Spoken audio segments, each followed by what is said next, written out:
Kami akan ajak Anda menuju Istana Presiden di Jakarta. Saudara, terlihat uskup dan juga kardinal sudah berada di ruangan bersama juga dengan delegasi dan juga para pejabat serta tamu undangan, karena sebentar lagi saudara dijadwalkan pada pukul 9.30 waktu Indonesia Barat, Paus Fransiskus yang merupakan pemimpin tertinggi Gereja Katolik dan juga pemimpin tertinggi dari umat Katolik sedunia serta pemimpin dari negara Vatikan ini akan menemui Presiden Joko Widodo di istana.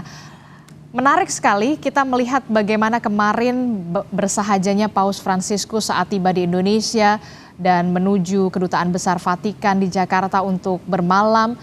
Paus Fransiskus kita lihat datang ke Indonesia ini tentu saja membawa pesan atau membawa misi perdamaian bagi dunia, dan bagaimana pengaruhnya untuk Indonesia yang multikultural.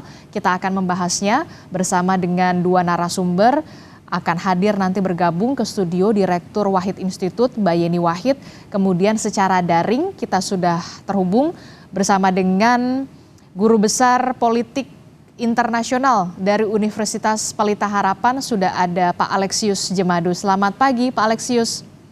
Selamat pagi Adisti. Ya Pak Alexius, ini kan merupakan kunjungan yang ditunggu-tunggu tidak hanya bagi umat Katolik tapi juga hampir seluruh warga Indonesia ya, karena kita tahu Paus Fransiskus ini merupakan pemimpin tertinggi Katolik sedunia. Selain itu juga membawa misi perdamaian. Kita tahu hubungan Indonesia dan Vatikan ini sudah terjalin sejak tahun 1950. Mungkin banyak yang belum memahami sebenarnya hubungan Indonesia dan Vatikan selama ini seperti apa Pak Alexius?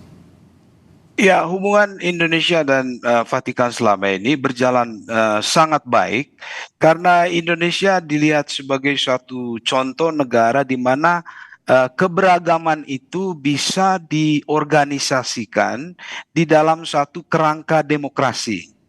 Jadi ada penerimaan terhadap keberagaman dan ada penerimaan demokrasi yang luas di Indonesia di dalam era reformasi ini, dan ini contoh yang menarik bagi Vatikan.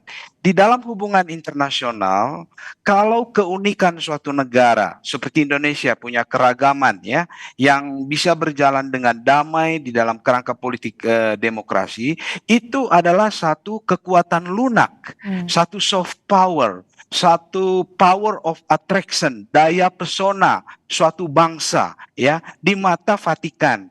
Sehingga Vatikan melihat bahwa Indonesia ini suatu contoh negara di mana persaudaraan itu melintasi berbagai perbedaan agama, suku, bahasa, daerah. Nah, itu bisa dikelola secara damai, dan ini studi yang sangat menarik bagi Vatikan dalam rangka melihat bahwa perdamaian dan persaudaraan itu adalah sesuatu yang mungkin untuk bisa diwujudkan di dalam satu masyarakat. Dan Indonesia lah contohnya. Ya, karena itu kunjungan Paus ini merupakan afirmasi terhadap apa yang Indonesia sudah lakukan di dalam kerangka Pancasila, kemanusiaan yang universal, kemanusiaan yang adil dan beradab. Tidak pandang suku, tidak pandang agama, tidak pandang golongan, tapi semua persaudaraan umat manusia. Dan kita tahu bahwa Paus Fransiskus ini sangat menekankan persaudaraan umat manusia yang universal itu demi perdamaian dunia. Begitu Adisti. Oke, jadi ada beberapa ketertarikan yang menjadikan kemudian Paus Fransiskus ini berkunjung ke Indonesia dan menjadikan Indonesia menjadi negara pertama di Asia Pasifik yang dikunjungi ya.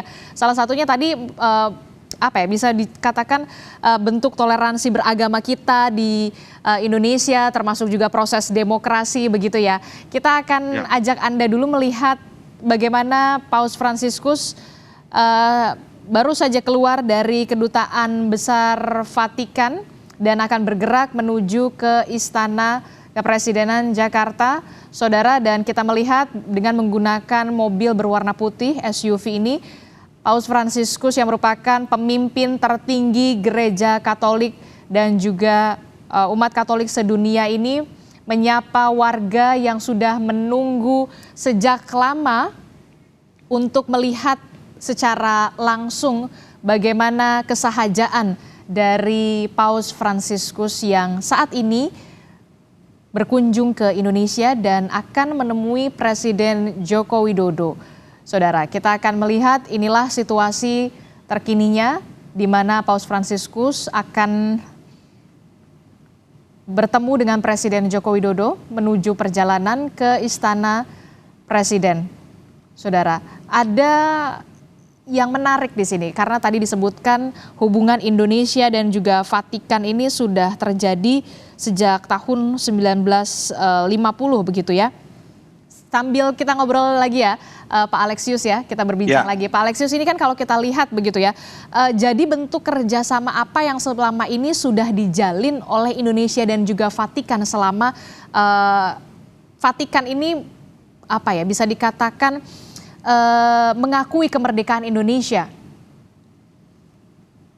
Iya, kalau kita lihat ini kan sejarah panjang hubungan Indonesia Vatikan ini ada 3 kali kunjungan Paus ya. Tahun 1970 Paus Paulus ke-6, tahun 1989 Yohanes Paulus kedua, dan 2024 ini Paus Fransiskus. Nah, tentu saja di dalam hubungan yang panjang ini ada pasang surutnya ya. Misalnya ketika kita masih di era Orde Baru, kita ada masalah di Timur Timur ya. Waktu itu ada masalah terkait hak asasi manusia. Tapi itu kan sudah masa lalu ya. Saat ini kita lebih fokus pada natur hubungan kedua negara ya. Kedua entitas politik ini berjalan baik karena demokrasi yang berkembang di Indonesia. Interfaith dialogue juga yang berjalan. Saya kira itu bidang yang sangat penting untuk menjadi perhatian kita karena Indonesia memproyeksikan dirinya ke luar negeri itu sebagai kekuatan konstruktif, ya, kekuatan yang membawa perdamaian, kekuatan yang menjembatani berbagai perbedaan atau keragaman di dalam politik global. Nah, karena itu kunjungan Paus ini menjadi afirmasi terhadap kredensial kita itu, portofolio kita, ya, di dalam diplomasi sebagai apa? Bridge builder. Kekuatan moderat, mempertemukan berbagai kutub yang bertikai, berkonflik ya. Bahwasanya kita bisa membangun satu persaudaraan global ya, terlepas dari keragaman ideologi, agama, etnis, suku, bahasa. Semua keragaman itu tidak menjadi halangan untuk membangun kerukunan, untuk membangun perdamaian ya, menjadi persaudaraan universal yang menjadi tekanan di dalam kepemimpinan dari Paus Fransiskus, begitu Adiste. Oke. Kita akan ajak Anda dan juga para pemirsa Kompas TV, ini ada di kawasan Gambir.